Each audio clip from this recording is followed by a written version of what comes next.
All right. Welcome, everybody, to another LogiCast podcast. This is a new edition, the Weebcast, as we found that there's a lot to talk about with the art within the RPG space, and maybe we should have a dedicated podcast to it. So, this is your first episode of the Weebcast, as it were, named subject to change. If anybody has a better name idea, put in the comments. My name is Blanka Kong. I'm here with Zeta Kaiser, Huddle Wolf, and Gunnar Eos. Today's topic is going to be lesser known RPGs. Now, disclaimer, I am not an RPG expert at all. I've played a few RPGs. Most of the RPGs I've played are very well known and common, but I do have one entry, so I'll kick things off and I'll let the RPG experts, which are the other three gentlemen in the Discord room right now, take over and kind of give you the real RPG entries that you probably want to hear about. So, my entry is a DS game that I played 10 years ago, and it's a game called Lost Magic on DS. This is a game I bought off a whim. I thought it looked interesting, and I was like, well, I need something new to play. And so I picked it up, and it's a top-down action RPG game where you beat enemies or you beat other spellcasters, and you get new spells or new tomes, and you have to use the DS touch panel at the bottom to draw out the spell, to perform the spell in the game. And while drawing out the spell, you also have to move your character around. So it was a very interesting dynamic to position my character, draw the spell real quick, and then cast it. And you can also combine spells as well. So you can combine two different fire spells to create a new fire spell, or a fire spell and a darkness spell, and you'll have this dark fire spin spell or something like that. So that game was really cool. It was released in 2006 on the DS. I don't know who developed it. Taito. I think they develop a lot of hidden gems. Taito. Taito. I've heard of them. Yeah. So they've developed a lot of interesting hidden gems, at least from what I've seen. So no surprise coming from those guys. It has a shallow story. Say again? No, I was saying the only thing I know them for are the space shooters. Oh yeah, that's right. They do. Oh, they have made space shooters before. I've seen that logo a lot before. Yeah. But yeah, the story's really shallow. It's a very a cookie cutter story. This, from what I remember, this evil witch takes over the world, and you have to go through a fire area, a water area, a desert area, or whatever, to get to her, to beat her, to save the world or whatever. As this little kid with a staff. So again, that's Lost Magic on the DS. Check it out if that sounds interesting to you. I really enjoyed it, and actually, now that I've remembered it, I kind of want to get it back so I can have it and I can enjoy it again, because I thought that game was kind of cool. So that is my entry. That is going to probably be my only entry unless something comes to mind. So experts, take it away. We'll start with Huddle Wolf. Go for it, man. Sure. So my first entry is Gene the Ark on the PSP. You bastard. I knew I forgot something. I've heard of that game before. Yes. Yeah, I remember that. Gene the Ark is one of the best tactical RPGs that I have ever played. And it's the only one on my list that I remembered so much in detail that I did the least amount of research for. So Gene the Ark is really just a retelling of Gene's story in the 100-Year War. And again, it's a tactical RPG, much like if anybody's ever played Final Fantasy War of the Lions, Fire Emblem, popular games like that is what Gene the Ark is also. So really it's a group of you. It's not just her alone she is the protagonist, but the characters you use are also main characters within the game as well, who also gets abilities and power-ups. But she has a bracelet that for limited turns gives her like this level of OP power. Like I believe, I think it was called Godspeed, where if she killed an enemy, she can move again, and if she killed an enemy again, she can move again. I think up to 2 times, 2 extra times with that. That's the first tactical RPG that I've ever played that gave a unit such an ability. Up until I think recent Fire Emblems, where certain weapons, well, they if you kill an enemy with the weapon, then the character will get to go again. But she'd have this the bracelet was like a Sailor Moon anime power up where her body glows, and then the armor of whatever element the bracelet is or whatever special ability the bracelet is, well, her armor will change. The cutscenes were all animated, all voiceovers, which Yeah. for an early PSP game, to me was a big deal because it was so well done. And anytime I play any RPG that has animated cutscenes with voiceover, to me that shows the developers is putting in more effort than just using rendered characters for the cutscene. So like games like Persona, games like specific Tales games, Tales of games, they'll do that. And I always enjoy it. I always find it to be like I'm watching an anime while playing an anime at the same time. Now, one of the things that I love most about it is definitely the farmable stages. Again, Fire Emblem just adopted this style with the ones on the 3DS. Yeah, I think that's when they started it. That's when they started like you can farm stages over and over and over again. Wait, no, I think Ike's game let you do it, or the one before, or the sequel to Ike's game. But don't quote me on that. I know for sure The one, the ones on yeah, Conquest, and I think it was Conquest or the Fire Emblem, right? yeah, basically the reboot to Fire Emblem to where it I is. think it was Awakening onwards. Yeah, made that like a normal thing. Which Yeah, for me, having a tactical RPG where you can farm a stage is great because you kill one unit, you'll get what, 10 EXP, and the character needs what, 150, and then it's just like with the one of the biggest issues I have with tactical JRPG specifically is that a lot of times because you can't farm the stages, the characters the 2, 3, or 4 characters out of maybe the 15 that you have that that ends up killing more enemies, you just ultimately end up investing more into them because they're the ones getting all the EXP. Yeah, you either end up metagaming or picking favorites. Yeah, exactly. And that's always been an issue for me. So with Jean d'Arc now having this ability where I can go back and farm older levels, it was good for me because, as you guys know, I love to break or OP my characters in any video game I play that allows it. Any video game or all video games? Moving forward, so with farmable stages, it definitely allowed that. And then one of the coolest things that they had about it was something called burning aura, which I had to do research on because I remember the mechanic, but I didn't remember what they called it. So what it does is that say you hit a unit on one side with a physical attack, like a aura space will appear on the other side of that unit. And if you can walk or move an ally into that special area that appeared, they would deal multiplier damage onto the same enemy. So it was really good for taking out like tougher enemies.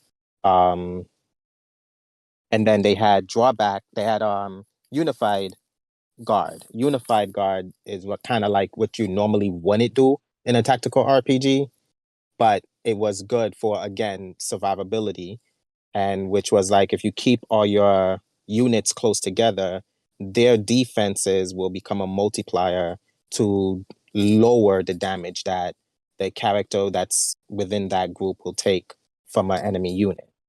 So it was, for me, it was different because in most tactical RPGs, you don't really clump all your units together. You don't really have them moving together. So it was a nice way to say, okay, well, here is a potential battle style you can go with, and this is the reward for going with it. My only issue with the game was that it was just limited on turns. You had a set amount of turns and you had to complete the stage in those turns. That I got plenty of game overs for that. But regardless of it, the game is still fun because you can farm. And once I discovered that you can farm, those limited turns became something more of me not paying attention and not necessarily a flaw at the game. So for me, my first game is Jeanne d'Arc on the PSP. Amazing tactical JRPG. I highly recommend it to anyone. It's a shame a lot of these RPGs are kind of like lost in the sauce because PSP's dead, Vita killed it, and Then committed suicide. Yeah, I mean emulation's always a thing, so they're not gone forever. But but it's kind of funny you say that because I was trying to find things that you could like still maybe get today. So like maybe it was on like the PSN store or like the what is it, just Nintendo store now? Does it have like an official name? I call it. There you go. I still call it the Nintendo store. Yeah, like I tried to pick stuff for that, but then it was just like, oh no, this is just not an option for most of this. Well, one of these I have, it's sort of an option, but it was hard. Oh no, my list is bad. My list is either you emulate exclusively or you have the original system with the disc. So, no, the exception of one. I believe Jeanne d'Arc is on the PlayStation Store, but for the PS3. So you'd have to download it on the PS3 and then transfer the data to your PS4. I believe that's how it was explained to me when I was doing the research. But it should be a way to get the game again. Well, hey, look, Sony didn't kill the PS3 network, so that's still a viable option. For now. For now, yeah, so get it while it's good. Zeta, what's your first game? My first one is going to be sort of what I was talking about being the easiest one to get, and that is Grandia, specifically the first one, because it's kind of the one I remember. And it is on the Switch. You can get it as a collection. It's only the first two games. I don't think they added the third one in there, which I don't really remember it, so it may or may not be that big of a deal if it's not there. But it was originally released on the Sega Saturn, but I got it for the PlayStation 1, which came out sometime in 1999, so old, like very old. Wow. And what I like most about it, because it's a very simple story. It's just boy going on an adventure, trying to save the world, but it's a lot of character into it. Like everybody's it's serious, but it's not too serious. It's just more about the adventure itself, as opposed to like there's just like this real looming threat going about.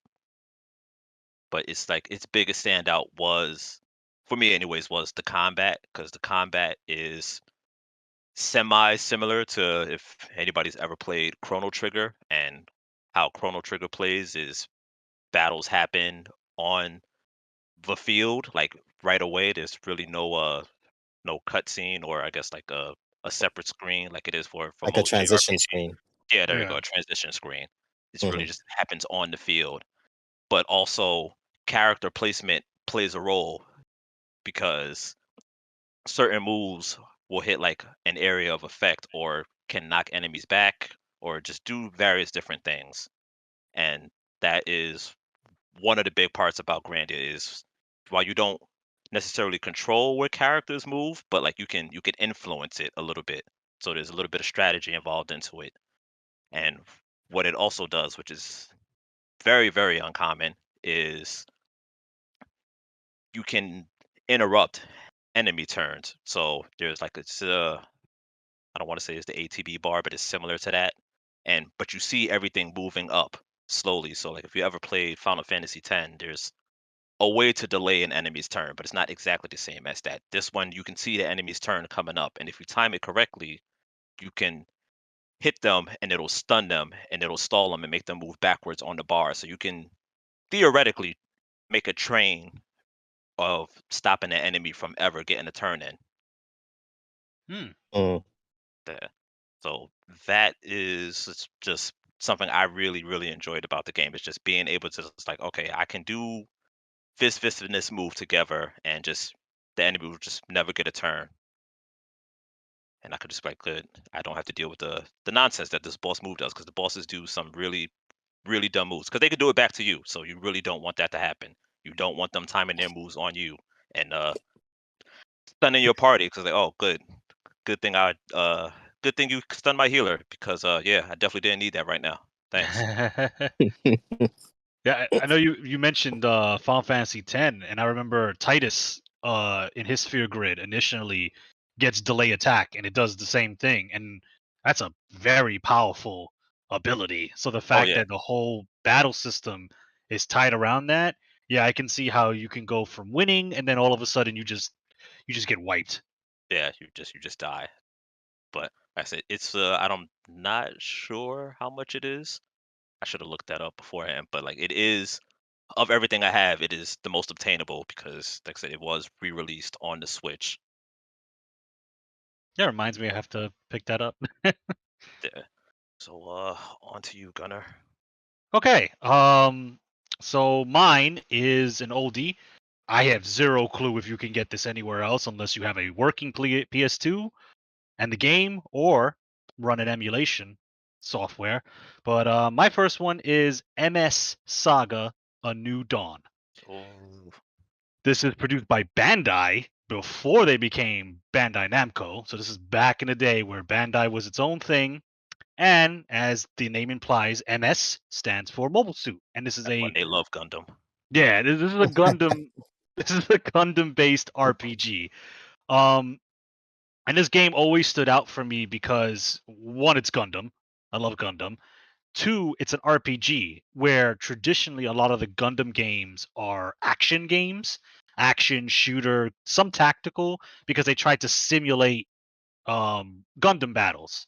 Yeah, the This one ground was combat. yeah, so it's usually like very very slow, tactical, or we have the Super Robot games which feature Gundam, but they're like um Strategy games like strategy. Fire Emblem. Yeah, they're a whole different thing. This one was traditional turn-based RPG, wasn't a strategy game. The Gundams were chibi, or as we knew it in America, super deformed. Or as they say it in Japan, super deformed. We Yeah, called it STE. superior defenders. Um, but that basically just means they're not the full scale like Wing Zero, G Gundam. They're just small, shrunk down, big heads, kind of the With chibi style. the cute bubbly eyes. Yes. Yeah. That's what, okay, I can't. Well, to be fair, this game's credit, they didn't have those type of Gundams because that's apparently a completely different style of Gundam. Mm. These were just basically traditional Gundams like you would see in a show, just shrunk down, probably due to limitations to just make the thing work. So basically, like I said, this is a turn-based RPG set in a completely brand new universe. This isn't tied to any one Gundam show. And what I loved about this thing was, besides it being Gundams, the sheer amount of mobile suits you had there. They could have been lazy and just had Gundams because everybody knew who they were.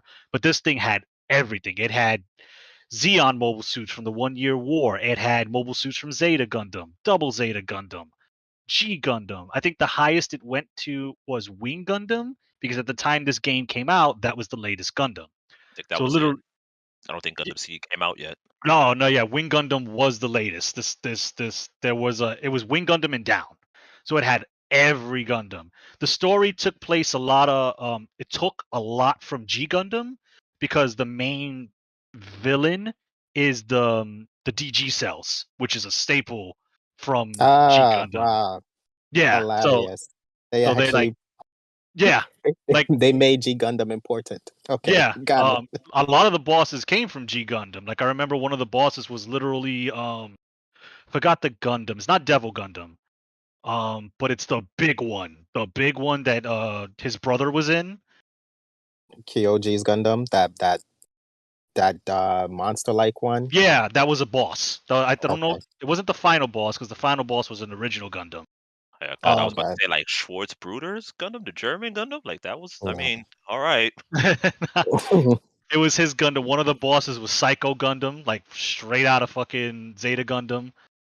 So like it just was Like it was just all the Gundams in its own world.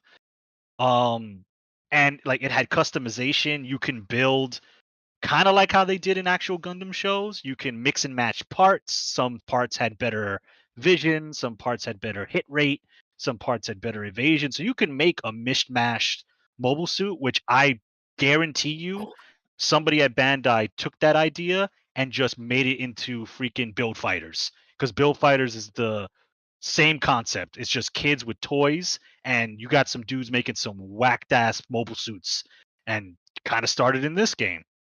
Um, of course, if you wanted to keep it original, they had set bonuses. So if you wanted the full RXZ8-2 Gundam, that came with a set bonus. Zeta, God Gundam, or G Gundam as it was known in America. Wing Zero, no, Wing Gundam. We didn't have Wing Zero at the time. So all the favorites, if you just wanted to keep them as they were in their true form, they gave you set bonuses for that, kind of like Monster Hunter does and other games of that ilk. And like the amount of customization and build variety you could have with your mobile suits was off the charts. The story, kind of like games of that time period, were kind of generic. You're a poor orphan boy, lost his memory.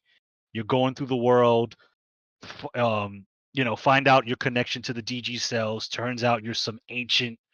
You and the main protagonist, female, are like ancient humans that came from before the fall, as they call it, which is basically the end of the Universal Century for people who know Gundam. And then you fight the big bad guy, you win, everybody's happy, you get the girl, same old, same old. But I love this game because it was a different type of Gundam game. It was an RPG. It was a pretty deep RPG, and we have never ever seen anything like it again, and probably will never see anything like it again. So, if anybody's still rocking a PlayStation 2 and can find this game, I'm not entirely sure of its price. I should have also looked that up. But if you have that, or probably an easier option, emulate it, I highly recommend you give the game a shot. If you're a Gundam fan, like this game is just going to, scratch that fan itch because it's just so many mobile suits to choose from. And, if you're an RPG fan, the system is deep enough that you're going to want to look for these parts and go into these side dungeons to try to get these Gundam parts to build your custom mobile suit or keep it OG. So that's my first entry is MS Saga New Dawn.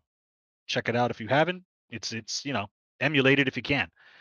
Okay, so that's my first one. I'm going to swing it around back to Mr. Wolf. Oh, my second one is similar universe to Gunners, and it's a mouthful. So here we go. Super Robot Tyson OG Saga Endless Frontier. That was on the Nintendo DS. Wow, what a title! Is that the full name? Is that really the name? That is really the name. Go Google it. The name. Super Robot Tyson OG Saga. I don't want to wear down my fingers typing all that in. So I believe you. If it's what I think it is, then yeah, that's the real title. That's the real title. I had to research it again because originally when I found it, I was like, Super Robot Tyson. So I looked into that, and then it gave me this long thing. I was like, that's not the full title. That's not the name. That can't be the name. That's something else. But with extensive internet research, yes, that is the actual name. Super Robot Tyson OG Saga Endless Frontier. The console that it was on the Nintendo DS, and really the story was bland, basic, Japanese or crazy stuff. You're a bounty hunter. You have a sexy robot. Both of you find an even sexier princess, and then she takes you on a wild adventure to meet even more beautiful, attractive villains and heroes alike to join your teams. That's really all it was. But the combat system was amazing. One of the best combat systems I've ever played in a JRPG, which is a combo system. So basically what it would be is that you would combine your attacks to juggle the opposing enemy. And the more you juggle them, the longer you keep them in the air with your combos, the more damage you ultimately gain off of it. Also, it would put them in like this critical zone where they would either be unable to attack the next turn because they took so much hits, or you get to continue your combos, or you can throw, you build your bar to do a super at the end. What I love most about it is that regardless how ridiculous the game sounds, um, all your characters will, if you understood the mechanic, you can, no matter what your team was, out of I think it's the 7 or 8 characters that you could have collected, no, and you can only use 3 at a time, they all had synergy. As long as you understood the mechanics of what you're fighting and what the game is offering and the limitations of the game at that moment, you can synergize all your combos with any character. So no character felt useless or wasted or too difficult to use. It's much like playing Marvel versus Capcom. Just attack into attack into attack until the opponent dies. Which, as you all know, fighting games is my heart and soul. So obviously, I'm gonna love this game. Um, the only thing I didn't, one of the few things I didn't like about it, other than the story, which was obviously really really bad, and for whatever reason, when you want the overworld, it would go down to like Super Nintendo graphics for whatever reason. But that's another thing. Was that some enemies you will do a whole combo on, and whatever shield that they had up or armor that they had, just when it break it. So it would take you multiple turns of these really long combos just to start dealing HP damage to your enemies. And then they were like the bosses and stuff like that can interrupt you, which makes sense because it's a boss, not a normal enemy. But really, again, the fun thing about the game is that you'll get characters like Cosmos is in the game. You get the 2 main characters from Namco cross Capcom. That collaboration, tactical RPG collaboration that I don't think we ever got on the PS2. Right. You get the main characters from them, and then you get other characters from other Super Robot Wars Get the Super titles. Robot War man's characters. So Yeah. Kyosuke and Mhm. I forgot his wife's name now. I'm a terrible fan. The only original characters were the 3 of them. The bounty hunter that I mentioned, his kick-ass robot Ashen, which I love that character. I think I used her the whole game. I don't think I swapped her out with anybody. And the princess chick in the white dress, Nanabi or whatever her name was. But or Nanaba or something like that. But yeah, combos after combos after combos, and that pretty much was the meat and potatoes of the game, really. And I personally enjoyed it because, again, with fighting games, you have to be on point with your reflexes and your timing, and that game did not shy away from being on point with reflexes and timing. So to me, this game is another gem that you have to be a true fan of either fighting games or a true fan of anime in general to really appreciate this game. Yeah. But yeah. Funny thing was, I never played. I know of that game. I've heard of it. I never played that one, but I played, I guess, the successor to that. There would have been the prequel. If you think of what I think you're going to say, it's the prequel, technically. Oh well, I was thinking Project Cross Zone. Oh no, never mind. That's the sequel. Yeah. Okay. Project Yeah. Cross Zone is the sequel, which okay. also it's just like Project Cross Zone, except Project Cross Zone obviously had the many characters from all over Namco and Capcom. And I think Project Cross Zone to me was easier because the mechanics were more flushed out. So your timing and your combos and stuff like that was easier because they tried to mainstream the game so other people can play. But obviously that didn't work out. I mean, we got 2 of them, right? Yeah, it did have a sequel. It ended at the sequel, but yeah, that was it. Yeah, because Well, we already said it because I was gonna say like, oh, if you did like it, you could play Where It All Started and play Namco X Capcom. It's more of a strategy game than a Yeah. regular RPG, but Mm. its combat is basically the same. Yeah, I always wanted to play that game, but it's I don't know where to even start to get it in English or to even play it. So it's one of those games that I always want to play, but probably never will. I think there's patched versions. I'm sure by now there's a patched version if you go through the whole emulation route, which is realistically the only way you're getting something that old. Yeah, probably at this point. Who knows? Hopefully they don't. Hopefully Namco and Capcom try it again one more time. Yeah, I like the premise. The first one was a little bit too long for my liking. But the second one kind of toned down the length of the game to a more reasonable chapters. But I enjoy Project Cross Zone 1 and 2. So, if they ever bring one to the Switch again or PlayStation or whatever, I'll probably pick it up. Project Cross Zone was like a love letter to Tekken fans, Street Fighter fans, Darkstalker fans. If you were just a fan of any game that Namco and Capcom put out at any given moment from when that game came out, you would have loved Project Cross Zone or Project X Zone. It was just yeah. I mean, their theme songs would play when they're attacking. Their moves came directly from the games that they were from. It was just it's an amazing game, but this is the predecessor to what helped build that game. Super Robot Tyson. I won't say the rest of it. But your turn, Zeta. What you got next?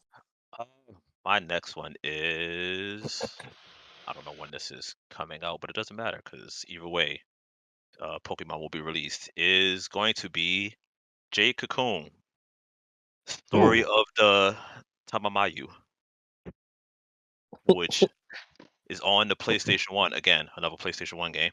So good luck finding it. And I looked; it's also not on the PlayStation It's Network. out there. It's like $100 minimum. Yeah, it's like it's out there, all right, but So get your emulators ready. Yeah, I really, for some reason I thought it was on the PlayStation Network, and then I looked, and they laughed at me and said you thought. But anyways, the premise or the story of the game is you are a cocoon master, as they call it, and you are trying to break the curse in your village. And to do that, you got to go through these 4 different dungeons, basically, that all have a theme on a certain element.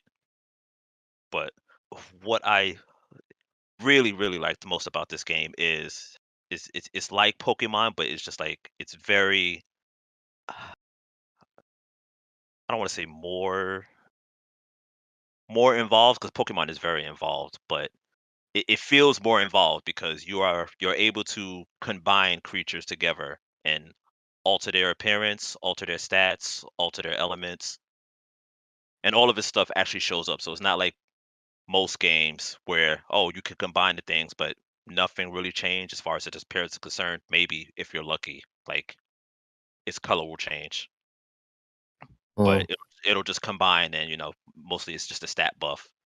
Like in here, and mind you, this is all in like these all 3D models, so this is probably why it was done. It was probably a lot easier, but still for a PS1 game, it was I think very good, very different. So like if you combined we'll just say a dragon with the like lizard beetle thing. I forgot what the creature really looked like. It looked really weird, but you could combine them both together, and it'll just make like a mismatch of how they're combined. So it'll have the dragon's wings. It'll have like the legs of the beetle or whatever the case may be.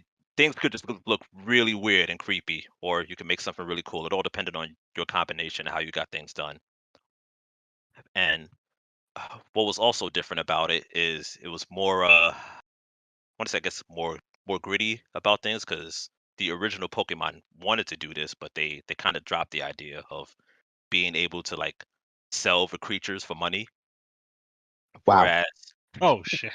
yeah, Yeah, this was allowed in here. So how you caught things were they were caught in cocoons, and what you would do is convert it into silk, and you would sell those. And obviously, the better the monster, the more money they're worth. So yeah, if you compare that to Pokemon, what was it that was getting sold? Not the Slowpoke, well, the Slowpoke tail, but it was something else that is considered exotic. I can't remember now. I should have wrote it down because I was going to use it as an I example. mean, Magikarps are sold, but that was like a scam in the game. Yeah, that was a scam, but I forgot there was something. Whatever. Now I should have wrote it down. But like, it's like in Pokemon entries, but here it's like it's an actual thing. Like you would there would be hunters who was like, my job is to catch these things, and I just sell them. I don't build a bond with them. I don't care about them. I just want to make money. Damn. So yeah, so you had that. Obviously you didn't do that because you're the main character. You gotta save the village Right. and You're be the the nice good guy. boy. Yeah, Yeah. but it's fair. You could do it because you good boy got to make a living some kind of way. And what was also a little bit different about it, which again, this was another thing that Pokemon thought about doing, but they did not do, is you as the player could, like fight the creatures. So you had your dagger, or you had your spear, and I don't remember if you had another weapon or not, but I know for the dagger and the spear for sure. And you wouldn't have to use you would eventually have to, but you wouldn't have to always use your creatures. You could just poke them down and then just catch them yourself, as opposed to using something else to whittle it down for you. And something else about it was, unlike most RPGs where you got into a random encounter, there's like you could see everything on the field. So if you really didn't want to be bothered fighting anything, you could just run past them because they're all walking around on the map anyways. And some of them interacted differently. Like sometimes they would chase you down. Some of them didn't really care. Some of them would run away from you. So it felt a little bit more lively. Like it was like actual creatures and responding to you and how you move on in their environment. But what else? I'm trying to remember more about the story, but the story was really simple. It was just like you just wanted to save your village because of the curse that was going on. But the only other thing that really stands out is your wife would help you as far as cleansing the creatures you would capture. So she would do the magic so that they would actually listen to you. But the trade-off to that is it would scar her. So the more things you would capture and cleanse to make in your party, the worse or more scarred your wife will become, and she would like cover it up, kind of like in shame. So like she would wear like a mask, she would have like long sleeve shirt, so she would look very different by the time you finished everything, if you was just constantly catching things and using them. So that was kind of like the trade-off for the story. Oh wow. Okay. Yeah. And that's it. That's all I got. This was a very long time ago, so I'm trying to go off of just everything that I can remember from it. It's not a very long game at all. It's kind of short. It's only like I think 20 hours because there's only really 4 dungeons. But it was something that stood out because of how you could catch things, the fact that you as the player could actually fight, the actually just being able to just sell the creatures. So it's just like, I don't need you anymore. Give me some money. And it being that everything was like on the field already, so you just didn't have to fight. You didn't have to like do things if you didn't want to. Obviously, you would have to do something eventually because you got to fight a boss. But the option was there, and I enjoyed that. Yeah. Funny how that concept of you know, enemies being on the field and battles being in real time is somehow being touted as a relatively new concept. Because I know they've started doing that with the mainline Pokemon games. There are other games that tote the fact that the newest Tales game, Tales of Arise, everything was on the field. So when you ran up to like a monster, you just immediately started swinging. And a lot of these games are touted as like, oh, this is new and fresh. And then you start talking about these old games Advancement. that, yeah, they've been doing that for ages. I mean, obviously not as smooth, but this is not exactly new. It's just kind of been lost a little bit. It's kind of coming back. Yeah, or just again, like as this episode is called, is for lesser known. It's just like Right. people just didn't know because they weren't playing these games that were doing it and trying to innovate. Yeah, notice how I say like Pokemon, Tales, like Final Fantasy started doing it. Everybody was making a big to do about it. But yeah, these are RPGs that the common, the average gamer would know about. Yeah. So that's just funny. Because you guys both mentioned games where like combat was kind of, there instead of a transition screen. So it's just funny. Oh yeah. So the little guy trying his best to stand out and it not being enough. Yep, but that's why Sometimes it's just not enough. that's why we're spreading the word. Maybe some big executive at Microsoft, because they own everything now, will hear us and bring one of these back. That'd be nice. Okay, so I will do my next one. My next one is one I've always liked because of the aesthetic. Wild Arms, specifically Wild Arms 3. It's a good thing I didn't write that down. Funny enough, Wild Arms is a Sony game, or at least Wild Arms 3 was made and produced by Sony. So this is a first-party Sony title that's probably sitting in a folder on some fucking 2000s computer somewhere. But yeah, Wild Arms 3. The combat. I'm not gonna really talk about the combat a whole lot because it was kind of basic. It was different in that you had dungeons to explore and you did actions, so kind of like Legend of Zelda style puzzles mixed in with the RPG. So you'd be in a dungeon, you have to push blocks and solve a puzzle, but then every couple steps you splash into a transition screen. This was not one of those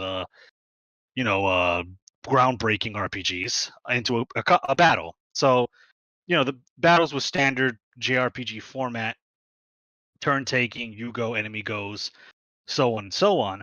But why I mention it is because the aesthetics of the game, the world of the game, and I could be wrong, but I've never seen another game in this time period. So, for those who don't know, Wild Arms takes place in a Wild West style world. It's in a fantasy world. It's not on Earth, but the aesthetics are very Western. So, your main character you play as is a cowboy. You fight desperados, like all the stereotypes from the West come out, which there you do have your Native American character, which somebody out there probably won't like, but hey, this was the 90s. We didn't cry about spilled milk. I think that character was really good though. Yeah, he was good. Let me see, because I'm going into the vault here, so I'm actually pulling out the game manual. I know, fucking crazy. Game manual. What the hell is that? You mean it's not digitally on the disc already? No, we got like hard paper and staples here. Wow. His name was Gallows Cardine. He was your Native American character for Wild Arms 3. And Wild Arms 3 I mentioned specifically because, sorry, but we live in a certain day and age, and this main character was a woman. Back when we didn't have to advertise the fact that she was a woman, we just put her in the game. So the main before you're lying. I know, right? The main character, I always remembered her because she had a really cool name. Like, her name was Virginia, because we couldn't call her Virginia because that's too basic. Maxwell. So I just like the name Maxwell, so I just found her cool. And like, yeah, she was the main character, and it's like, okay, cool, this is who we play as now. But yeah, this one's a little brief because the combat system isn't anything to write home about.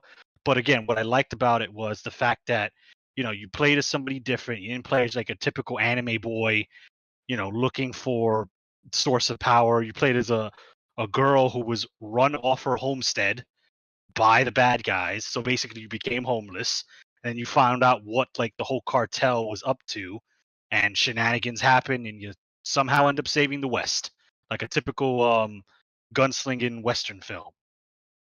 But it's mostly the aesthetics. I just like that it took place in the West. I've never seen an RPG off the top of my head that has ever replicated that style. a lot of people go for feudal Japan or feudal Europe or in the far cyberpunk future, because cyberpunk's that timeline is the new hotness now, or in current times. But I've never seen an RPG ever since the Wild Arms series that's taken place in the West. So that's why it always stands out to me. So yeah, hey Sony, if you're listening, because I know you listen, bring back Wild Arms. Yeah, bring back Wild Arms. It's a good game. It's not Final Fantasy. Give that shit a break. And who knows? It might do well. But yeah, that's my second entry. Mr. Before Wolf. you move Yeah. on, I was gonna say it's funny that because while I was looking up stuff, while not 3 specifically, but one of the Wild Arms was back, but they only had it on the Japanese PSN. Oh, really? I forgot which one it was, but it is because like I said, I was looking at a bunch of other games, and Wild Arms was on the list. I'm trying to find stuff that you can still get through the PSN, and it was like these games exist, but only on the Japanese PlayStation. I was like, well, no point in this. If I go back in my vault over here that I'm looking through as we speak, I have Wild Arms Ultra Code F, which I think was a remake to the first Wild Arms, and then Wild Arms 4. Those are the only 3 that I have that are on PS2. So I don't know. It was a PlayStation game. I think it was a PlayStation 2 game that was on that list. I'd have to go back and see. Yeah, but the Sony supported the Wild Arms series for a while, and they kind of just fizzled out. Yeah. So never got to play it. I actually bought it on the PS2 and never played it. I think it was PS2. I bought some Wild Arm game on the PS2 and I never played it. Ended up trading it back in. Expanded some generations of the system, so it's possible. Because it started out on the PlayStation 1, and then it just kept going. Yeah, stand corrected. I have Wild Arms 5 on the PlayStation 2, so there are 5 entries in the Wild Arms. I think that's the one that I owned, but I owned it very briefly. It's when we was going on that that journey of of JRPGs, different JRPGs. I had picked that up, but I never loaded it up to play it. But it sounds like it was a pretty cool game. Sounds like something I can play. Yeah, I mean the combat was simple, except like I said, the dungeons kind of reminded me of Zelda-esque style dungeons. But yeah, the theming and mostly the theming is what I always remember from that game. Okay. So yeah, Wild Arms, check it out if you can. I think yes. So we're on to Mr. Wolf. My third and final one. It was it. How can I put it? This fucking game pissed me off. But I put it up here anyway. That's why it's on the list. I put it up here anyways because I haven't really seen anybody really talk about it before, and it's called Crimson Gem Saga. Oh, that name. You guys ever heard of that familiar. game? The name sounds very familiar. PSP, is that the first PSP RPG, or is that? I know it's early. Yeah, it's an early PSP RPG. Definitely, it is. It is. Because I had that one. Yeah, and I can only say fuck this game. Either way, the story revolves around a protagonist who is consistently unlucky, and because he's so unlucky, he keeps getting himself into situations which ultimately turns into the adventure for the game because he has to now find a special treasure or piece of thing, whatever. The only good thing about the game was the turn-based. It's a turn-based game, but if it was like action commands within the turn-based. So if you press the button, usually it was X. If you pressed it in time, your character will get to do more action. So obviously that means more damage on the enemies. And as always, that's cool to me because, you can do more things. The more you can do in a JRPG, for me, especially when it comes to the combat, is the more engaged I become in it. Instead of just, most JRPGs is, do your early Final Fantasy games, do your move, your turn ends. But when they introduced the ATB bars, that to me, I actually like, because there was a chance that the character can do more within that overall fight, instead of just having to wait his turn regardless of his or her speed. So yeah, Crimson Gem Saga did that. I really liked that. The skills was phenomenal, animated very well. You had a variety of skills you can do for each character. So yes, you had your dedicated mage, but the main character, who was more of a physical swordsman type character, like most of them are, he also had magic that you can use as well. And by grinding, you can build your character progression isn't necessarily the levels. I believe levels was important to an extent, but it was really how powerful your skills were. So it just came down to how much were you willing to invest into your moveset. I like that, to be honest with you. To me, that was pretty cool. And the fact that there were no random battles. So instead of just like running on the field and then up, stop, random fight happens, you now have to fight this enemy. I don't like, well, I've grown used to it. I'm numb to it at this point. I'm fine with it because I expect it when I play an RPG game of any kind. But it was a nice break away from the norm, because at least I get to control if I want to fight, if I want to farm. If I'm in a bad situation and I need to get out of there because my character health is low, I can avoid enemies, which is always appreciated in these types of games. Yeah. The issues with the game is the shit was exceptionally short. Like, it was super short. The enemies had one sprite for all of them. So you walked into the lizard-like sprite and you're fighting spiders. You walked into the lizard-like sprite and you're fighting a big dragon. You walked into the lizard-like sprite and you're fighting, I don't know, a witch. And it was just like the one sprite, they was like, fuck it, we'll make it work the whole game. Like, wow. Oof, you can feel the budget constraints in that one. Look, wow. there are other ones that have had this problem, but they were mostly like flying blobs, so it was semi gotten All away right, with. let me all right. In the early Persona I was gonna say Persona 3 did this. 3 and 4 had blobs that would run around the field. Why is that acceptable versus the lizard? One, the blob does not give a dedicated form, shape, or idea of what you would be fighting. The blob was more like you run into it and it would morph into a random enemy. So it could morph into fucking Metatron. It could morph into, harpies. It can morph into just about anything because it doesn't take form before you fight it.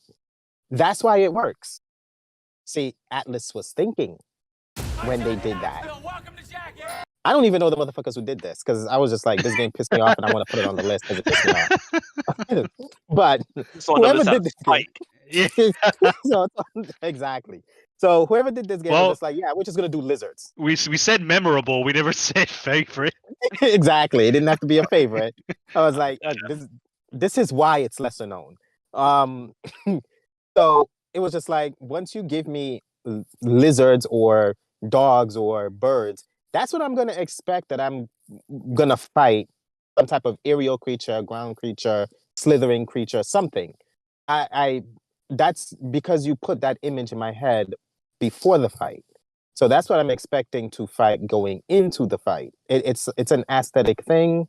Yes, it doesn't really necessarily impact the game, because whatever enemy I fight is going to give me the EXP or the character build and all that other stuff. It doesn't necessarily affect the gameplay of the game, but I just felt it was extremely lazy. I do not know the budget that this game was built on. So I can give it some justification in that department, but still, it was just like every sprite was the freaking same. What I will not give them a pass on is the fact that you could unlock your skills by pumping in points into it, but they would never give you a hint of what kind of spell you were going to unlock. So pretty much I was doing this shit blind. Now you could use your common sense and say, well, if I'm going to unlock a fire spell, if I'm using fire and I'm pumping points into fire, I should get a stronger fire skill. That's what you would think. Yeah. However, there were times where the move would become, I don't know, attack up for 3 turns. I wanted big fire, not I was pumping into small fire. I was expecting to get big fire or medium fire to get big fire later. No, instead I got attack up 2 turns. Fire is usually associated with attack. They didn't lie to you. You see, now you're playing devil's advocate. This to my point. This shit is stupid. Give me a description of the next skill that I'm gonna get, or at least hint to me the next skill that I'm gonna get. Therefore, I can plan my characters a little better.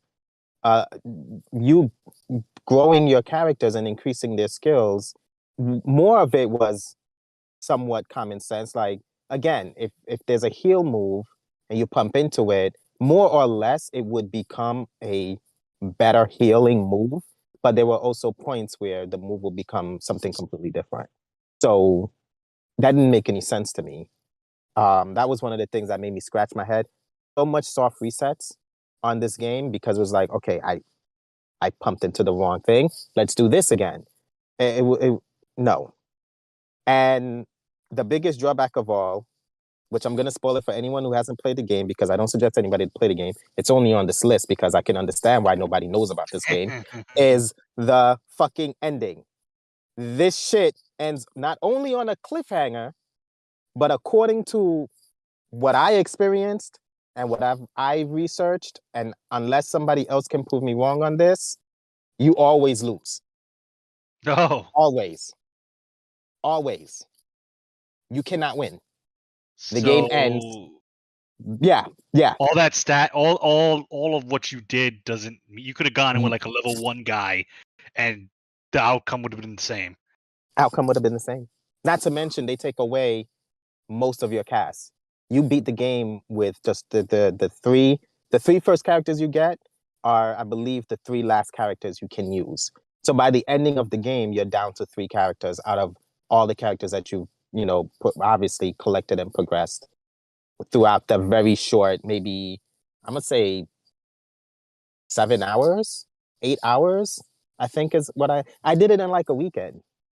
I can't think of another RPG that I beat in a weekend. RPG, yeah, that's like action game levels of Right. time.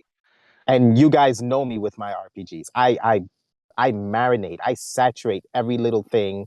I milk every little thing that I can out of an RPG. And it was like a weekend that I did it in. With Crimson Gem Saga. Yes. This shit was and then I tried to do my research and I was like, okay, I did something wrong. Because I know the boss blew me up. So I was like, I know I did something wrong. How do I beat the final boss? Oh, you don't beat the final boss. The final boss beats you. You take your loss like a champ, and then you go back to your village. The end. The end, motherfucker. The end. Progress. Don't worry, that sequel's on its way. Oh, yeah, and there are suckers who is actually asking for a sequel, and it's like, it's been 3 years. Get over it. Like, PSP's dead. Leave it alone. Like, get over it. Then you can't redeem from this game. You can't. It's like, this shit is stupid. Crimson Gem Saga was a weekend of frustration, more so once I beat the game. I was just like, wow, I wasted my time. Wasted my time with Crimson Gem. Fuck this game. Don't play this game. If you see it, you will now know why people don't know about it. People don't care about it. Throw it away. If someone suggests to you, hey, you should play Crimson Gem Saga, that is not a friend. That is not a friend. Do not listen to that person. Emulate it. It'll give you a virus. Don't trust it. Let it go. That game should remain at the bottom of the barrel, hidden away, buried wherever they buried the ET video games. in the desert.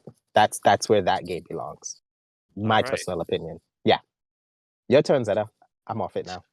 All right. Well, I'm glad your therapy session has been done with your Yeah, not a multi-year-old fan of game. the Gems and Bean Crimson or their Yeah. sagas. Well, we'll get some Good sapphires game. next time. Yeah, I guess.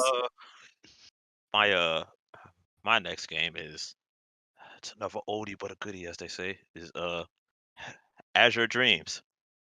It is more of a early roguelike dungeon crawler on the PlayStation 1. Yes, all my games on PlayStation 1s. And PlayStation 1 had great RPGs. Yeah. yeah, this one is another more of like a creature collector. So you are again young protagonist, not really trying to save the world. You're more trying to explore this tower and find out where the hell your dad is. He's been gone for a really long time. He's no longer looking for milk and cigarettes.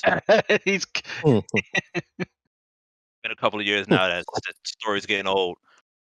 But yeah, you explore this tower, and the tower is how do you say this? Procedurally generated. That's how you say it, right? yeah, procedurally generated. Yeah. Yeah. So like every time you would go in, it would change the floor layout, other than certain key floors, because for story progression and stuff like that.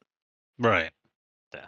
And what I mostly liked about the game had less to do with the combat and more to do with the some of the story itself, and like how you interacted with the town or village, however you want to call it, because you would be able to upgrade your house, upgrade other buildings in the town, and it was just really funny to me. I'm gonna be real honest. It was just like a real, I want to say, like rags to riches thing, because you could take baths and everything else, and your initial bath is like just a giant like dumpster. I forgot what they call. It's like the oil tankers, but Um, I forgot what it's like an called. oil drum. Yeah, it's like an oil drum. Like that's Yeah. that's Okay. that's how you would take your bath. Like when you first start out, you are dirt dirt broke. You are at the bottom of the bottom. But as you explore the tower and find treasure, get items, make money, you can eventually expand into like having this ridiculous mansion house and having this giant uh dragon bathtub with I forgot what else is in there, but like the bathtub is just huge. Like the evolution of the bathtub, like that should not stand out to me, but it just does. Like you just go from just being inside just an oil drum to this just lavish uh bathroom, and it's like this is so stupid, but I love it. And it's because of the type of game it is. It's harder to recommend to people, but I still think it's good, because these games kind of thrive off of you going back in and out a lot, because you as the player will always reset back to level 1. Every time you leave, you go back to level 1. What you find and level up, and what your familiars, because that's what the creatures are called, they keep and retain their levels, but you always start over.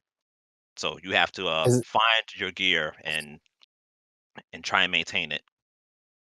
is But that where you can combine? You say you could combine the familiars to make new ones? you can do that in here, but they don't really change their appearance. That was for Jade Cocoon, where you could combine them and it'll like actually change things. Because I played I think it was on the, I don't know if it was on the Game Boy Advance or the Game Boy Color. I know it was a handheld, but huh? It was on the Game Boy. If you're talking about the same, it was on the Game Boy Color, because there is Azure Dreams for the Game Boy Color. Right, because a friend of mine in high school actually suggested I play that game, but I really did enjoy it. And the reason why that game stands out to me, or it's reminding me, is I remember it being a tower that you played through, but when you combine the familiar, I think it took the appearance of the stronger familiar than say the lesser familiar, or it was randomized between the two, something like that. But I do remember that you can combine the creatures to make a stronger version of whichever one of them that you combine. Yeah. And I actually love that. I actually like that game. I just don't remember its title because, again, I played it and then I put it away. But I think it was a pretty cool game. If it's the same one we're talking about, I'm gonna look into it after we finish this podcast. But I'm definitely gonna look into it. Oh yeah, look at it. But like, it's a lot. It's more focused on that if you played the Game Boy Color one, because the PlayStation one obviously has more space and stuff. So there's other things that you can do. So seeing as how we talked about Persona earlier, one of the things you could do in here is, we had our good old dating simulator. So romance those other NPCs and expand your harem. You don't really get anything out of it, but you could do it just as something to do. It had some story relevance, but not really. It was more with like what Gunnar would like to happen from Harvest Moon. There was more financial incentive to do it, because they give you discounts. They'll give you items. They'll make you. I don't remember if they made you food that did something, but there were incentives to doing it. That is what I wanted from Harvest Moon. Yeah, unfortunately, we didn't get that. Nope. But the game, like I was trying to say before, the game does have this like strong difficulty curve because of how this style of game is, and the tower was more of a threat than like the actual creatures in the tower. The creatures were a threat, but the tower itself was the threat, because there are lots and lots of traps, because that's kind of how these games thrive. If you've ever played the mystery dungeon games from Pokemon, it's very similar in that aspect. So like every time you move, the enemies on the map also move. So you have to angle yourself correctly to try and get like advantages. So like you would stand in place to like more or less waste a turn to like kind of like bait the enemy into coming into you, so that way you could like at least get a hit in and run if you're not strong enough. Oh, okay. But yeah, but like there are lots. I mean, lots. It's really annoying. It's lots of traps, and like I said before, you as the player always restart at level 1, so everything you rely on is your gear, and a lot of the traps have this thing called rust, so they would make your equipment rusty and therefore useless. So you had to find equipment that could not be rusted, and you had to hold on to that for dear life, because the only way to get out of the tower is to either die, which means you drop everything and lose it, and there are 2 items, really only 1 item, because 1 item you have to sacrifice your familiar to get out, and the other item was the wind crystal. So really, you only had the wind crystal to get out, because you didn't want to, unless you had like a weak one that you was just gonna always bring with you as a sacrifice. You didn't really want to give up your familiar, because that was your true damage to go through the higher levels of the tower, unless you just really had good gear. And obviously you don't want to die, because then you would lose all of that You gear. lose that, yeah. And then not play the game for a couple of months because you're like, what the fuck? Interesting. Yeah, but I still love the game. I still think it was great. It just that was just like the biggest issue is your equipment getting, not that it get rusty, it's just the traps made them rusty, and only being able to get out via wind crystals. So that was always like your first priority, is find a wind crystal and hold on to it for dear life. And if anything, just even remotely started to get sketchy, just get out of there. Because you can't buy them. You cannot buy wind crystals. I should also throw that in as a caveat. If anybody ever plays, you cannot purchase them. You have to find them. Right. So definitely something you only use in an extreme emergency. Yeah. Okay. So there's always a tension, because it's like you know there is no other way out other than sacrificing one of your strong familiars, or you get KO'd out. Well then. Damn. Yeah. Okay. Yeah. So yeah, that is my. I have another one, but that was my third game, Azure Dreams. Okay. I'll throw another one out there, and so my third one is it's not as known, but it is a staple franchise. So it might be a contradiction because I doubt the general public knows about this because it's still niche. But if you play a lot of RPGs, you've probably played at least one of these before. But the one I'm specifically going to talk about is Shining Force EXA for the PlayStation 2, and it is a long-running Sega property. Like Shining Force has been around maybe as long or not as long as Phantasy Star. So it's an old Sega RPG. I think it's about because it's been on since Sega Genesis, maybe even Yeah. before Yeah, so it's like it's not as old as Phantasy Star, but it's kind of in the same, like, we've been in here for a while. But this one, Shining Force EXA on the PlayStation 2, the reason why I picked this one is because out of all the Shining Forces I've played, which is admittedly little, I've only played this one in Shining Force Neo and the latest one that came out, which I do not like at all. Um, yeah, that one's rough. But this one, what made it different was that unlike other RPGs where you explore a world and you go from place to place and area to area, this one you didn't. This one you stayed in the same place, but the the thing changed. So like Zeta talked about when he had to scale a tower, Mhm. this is kind of the same vein, except it's not a tower. It's a giant like robot fortress that the main character starts in. And I say the main character because you get to pick. They have a male and a female main character.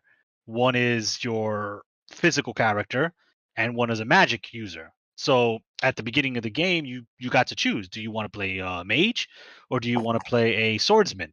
So that's another reason why it stands out, because you had two main characters, each with their own different stories. So replayability right there, and you got to choose from the start who you wanted to play as, which is pretty cool. Now the reason I mentioned the giant fortress is because that's where the whole game took place. So when you start the game, you're in this fortress that appeared with you in it. Again, we're using the amnesia trope. It's fucking like standard operating procedure in a lot of these games. That's standard now. Yeah. So of course, main character doesn't remember who they are, how they got there, but they're there. And when you start, you see this huge tower, but you don't have full access to it. As you go through the game, you get full access to this giant robot, and the enemies want what's in the robot. You don't know what they want, but they know what they want. So most of the game is you defending your base of operations from the villains of the game. That's why I said you don't really travel anywhere. It all takes place in the robot. And what makes it different is on top of the RPG aspects of it, it's kind of building. So you technically, it's kind of tower defense mixed with JRPG, because when the enemies assault you, you can set up defenses, set up automatic weapons, set up barriers to help you mitigate when the enemy waves start hitting you, and especially when bosses start coming after you. So it's an RPG mixed with a tower defense game, mixed with a, I guess, town builder. Instead of a town, you're just building the giant structure, which allows you to explore more of it and advance the story. So that's why specifically Shining Force EXA stood out to me, because it had like three different game genres in one. And I'm not the biggest fan of tower defense games. That's just not my jam. I'm also not the biggest fan of I guess simulator games like you know, with the exception of Harvest Moon, places where you build structures and maintain them, simulator games essentially. Yeah. They're not really my thing, but this one, it was easier, obviously, and it was broken up by the RPG and by the tower defense game, so I never got sick of any of the three, because it would always meld them together, so I was always doing something different. So that's kind of what stands out in my mind with that particular Shining Force, because Shining Force, much like the Final Fantasy series and Fantasy Star and games of that, it's Shining Force is the mainline name, but every game is a spin-off. It's a different game. It just shares the Shining Force name. So this one kind of fused the tower defense with the building, which I found interesting, and not a lot of RPGs do that, with the exception of maybe Dark Moon. I think that's what it's called. Especially the first one. But yeah, it stood out to me because it just had different game modes within it, and it wasn't a typical RPG where you're road. You kind of stayed put, and your villains came to you, which was a nice change of pace. So yeah, Shining Force, EXA, definitely a good RPG, a different RPG, and you know this one doesn't exist, but the Shining Force series is still going on. I think the latest one is on modern consoles, on PlayStation 4, Switch. I'd played it on the Switch. Yeah. I don't care for it, but that's a different rant for another podcast. But yeah, Shining Force. So that being said, I was gonna say, at least that's good that it was able to like keep your attention, mixing all those different genres together. Because usually that can end in freaking in horrible situations when you try to mix too many things in one that oh usually yeah, don't blend well together. So for it to get it right and also like retain your attention, even though you don't like pretty much any of those things combined, is like is pretty good. yeah, because I'll never play a tower defense game because it's just not my thing. And simulation games I can do if I'm gonna be honest, if they're easy. Yeah, The more in-depth simulation games, like Sim City and those like really in-depth ones. What is it? I only know because I see people play it. Oh no, Frostpunk. Games like oh, Frostpunk, yeah, I love watching people play those games, but I can't play them. Just they're out of my wheelhouse, or maybe I haven't given them a fair try. I don't know. But yeah, this one it just did it in bursts, so I never got tired of it, and it was still an RPG at the end of the day, which was the main reason I was playing it. So I think for the time anyway, and for my attention span as a child when I played it, or a teenager, like they did a pretty good job balancing those genres. So you did bring up a good point. because getting that mix is usually not correct, or they'll just like they'll have it, but they'll have it for a little bit. Like I remember in 7, they had the I don't remember what it was, but like when you had like the little, it wasn't like really tower defense, but it was kind of like that where like they were trying to get up top of the, Oh, for the Fort Condor mini yeah, game, and I only yeah, remember that because I played 7 again not too long ago. yeah, exactly. Was Yeah, when they that were doing was that. really rough. Yeah. Yeah, that was not done for best. It was all right, but it was not the peak combination. We'll just say No, that. it felt like a very tacked on game mode Yeah, that, was optional, but if you wanted Phoenix, that was the only way to get it. So yeah, no, you bring up a good point. So yeah, Shining Force did it, and I got a little taste of the tower defense and the sim game, and I'll take that. I'll take a little taste. That's fine. Yeah, they didn't oversaturate it in just one type of gameplay. They mixed up a little of everything. Yeah, because if they oversaturated one, it would just kill the whole formula. Which like you guys have said, if they do too much on one thing, it just becomes, why didn't you just make it this game or that type of game? So yeah, that's what I remember most. Like the balance between it was very well done, in my opinion. Got it. Yeah. So that's Shining Force. So does anybody else have any more, or we're gonna wrap it up? Well, it's up to you guys. We've gone quite a bit.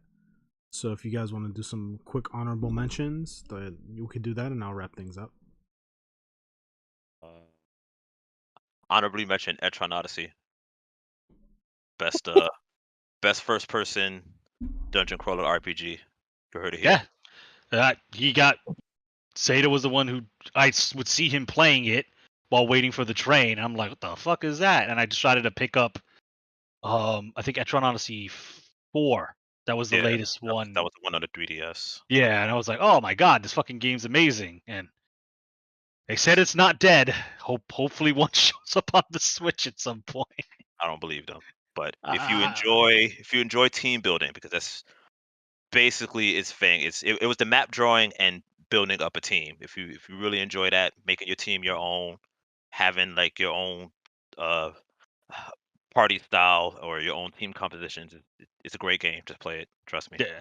I tell people that it's a Japanese version of D&D. Yes, that is a very good way of putting it. Yeah, it's a Japanese version of D&D because it's still very anime, but it's like very D&D. Like, your they'll read out your character's name and like the text. They'll have those D&D type situations like, Zeta Kaiser and his party walks into a field. They see a dungeon. Which party member is going to touch the chest in the dungeon to see if it has treasure? Like very D&D like. Oh wow. Yeah, it's very like Who are mini you little going to storylines. sacrifice to find out if this water is poisonous or not? Because Right, like Susie ate the fruit, or the party volunteers Susie to eat the fruit. Oh God, it's poison. Susie loses 15 HP, and she'll lose 15 HP. yeah, or you're like, this area looks like a good place to rest. We'll rest here, and then we wake up. There's like a horde of enemies attacking us Right. that may or may not Wow. be stronger than us. Yeah. So it's very D&D. Like if they didn't take inspiration from D&D, they're lying because that game is weave D&D. But yeah, I agree with Zeta. It's an amazing game. The latest one that came out, which is kind of like the best one because it combines things from all the Etron Odysseys. Etron Odyssey Neo, I think it's called. X, something edgy, one of those two. This is what happens when you like have a fucking physical collection. You can look at things. Etron Odyssey Nexus. That's the latest one that came out. That's on the 3DS. That's still available. So yes. So long as you're not trying to play the DS ones, which I mean, give or take your game store, you may find it. These are actually still semi-obtainable, and you can get crap. I forgot what the remakes are called because they remade one, oh but they changed yes. the name. Something Girl, and I forgot what the other one was. I thought it was Millennium Girl, the There we first go. one, and the second one I don't remember. Yeah, Yes, these I forgot they did remake 1 and 2. Yes. yeah, they didn't remake three. Those bastards. They just skipped right over it. But yeah, these are very obtainable. There's like 6, 7 games if you count Nexus. So you Yeah. can take your pick on what you would like to play, and that's my Highly, honorable mention. highly recommended. Yeah. Okay. Just to make this quick, I'm just gonna list them off. Another one that I liked was Ark the Lad, Twilight of the Spirits. One that might be known, Wise or Yeez, as I learned to call it, Yeez, the Ark of Nepotism. Zeta Kaiser mentioned the series before, but I picked Grandia 3 specifically. And The exact one you can't get in the collection. right, yeah. So, and last but not least, Suikoden. I never knew how to say this right. Suikoden Tactics. Those are my honorable mentions. All right, well, if we throwing those in there, I'm going to throw Suikoden 2 because that's the one I had. Okay. 108 star or whatever long title is called. Yeah, they fucking Suikoden is always a fucking weird RPG series. I kind of don't miss it, but it's just weird enough that I had to mention. And I like the tactics games because it was a tactics game when they're usually straight turn-based RPGs. Do you have any, Wolf? Nope. Although RPGs I played were pretty popular, or if the game itself wasn't popular, it came from a popular franchise. All right, well, Like when you mhm. go ahead, but I got one more when you finish. No, I Before was we saying like I did play Final Fantasy, was it 12-2, which was a tactical game. Like it didn't seem like it was a very popular iteration in the Final Fantasy I franchise. know of it. I never played it. Revenant Wings. Revenant Rings, right? But I thought it was a really good tactical RPG. But we already know that Square Enix, they do their games good for the most part. Yeah, But okay, there you go. but yeah, I never really put it on the list because it was like, well, it's coming from a popular franchise as it is. So even if the person's never played it, they probably heard about it. Understandable. Yeah. But what were you saying? You have other? My last one, because Mhm. I'm gonna throw one in there because, like you, this is more from hate. It's called Lunar. Lunar. I don't remember if it was the second one or the first one. It doesn't matter because I got to the end of the game and I screwed myself over because the game levels with you, and I reached the max level, and the final boss was like, Hey. haha, so am I.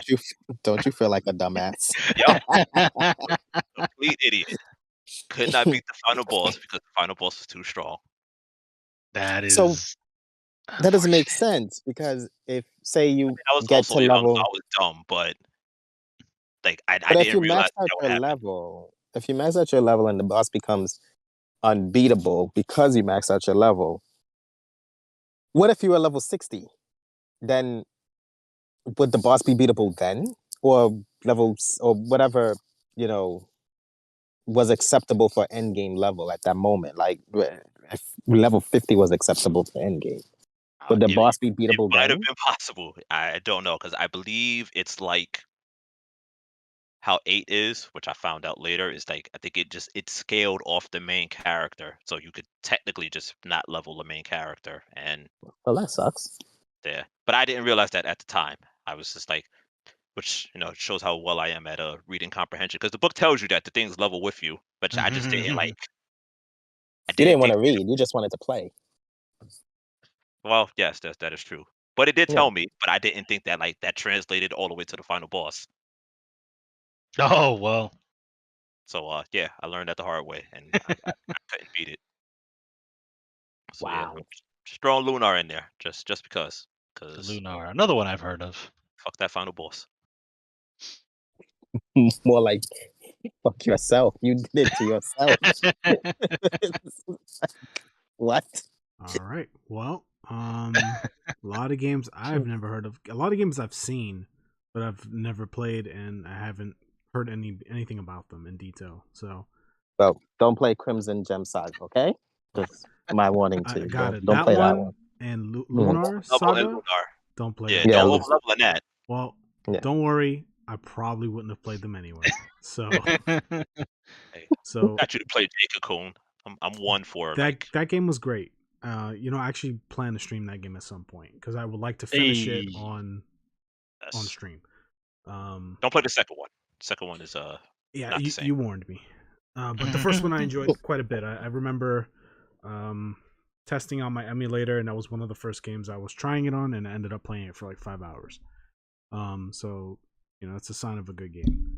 But anyway, we hope you enjoyed our first episode of our Weebcast. It went a little long, but that's okay because there was a lot of good stuff to talk about. So if you enjoyed the content, leave a like and comment down below. Let us know, some of the lesser known RPGs that maybe we didn't mention, or you can expand on some of the ones we did talk about. Whether you love them or hate them, both are gladly accepted to the conversation. Subscribe for more content. We release a podcast every Wednesday at 12 p.m. Eastern Standard Time. So if you want to be updated as to when these episodes go live, then subscribing would probably be the best course of action. We also stream on Twitch. So Mr. Esoteric, who is not present right now, streams on Twitch under Logical Gamers TV every Monday, Wednesday, and Friday at 9 p.m. Eastern Standard Time to 1 a.m. He usually plays a lot of action adventure games and some multiplayer stuff as well. So check him out there. I stream under Blanka Kong on Twitch. I usually play platformers, indie games, retro games, stuff like that. So if you're into that, you can definitely check me out there. We also have other content on our channel. We have reviews. We have all of our stream videos re-uploaded to YouTube. So if you miss a stream and you want to watch some of it, then it's available to you there as well. So there's that. We are also on social media. We have a TikTok, Facebook, Instagram, Twitter. What was the other one? And a Discord. So if you guys are interested in any of those platforms or use any of those platforms, we are on all of them under Logical Gamers TV. Just follow the light bulb. So with that being said, thank you guys for a great conversation. It was very educational for a Ungum Bungum player like myself, who does not play RPGs nearly as much as you guys. So I appreciate it nonetheless. Thank you guys. Have a good night. Catch you next one. Oh, and I got to do the line. If it ain't gaming, it ain't logical. He Yes. did the thing. Save a funny line.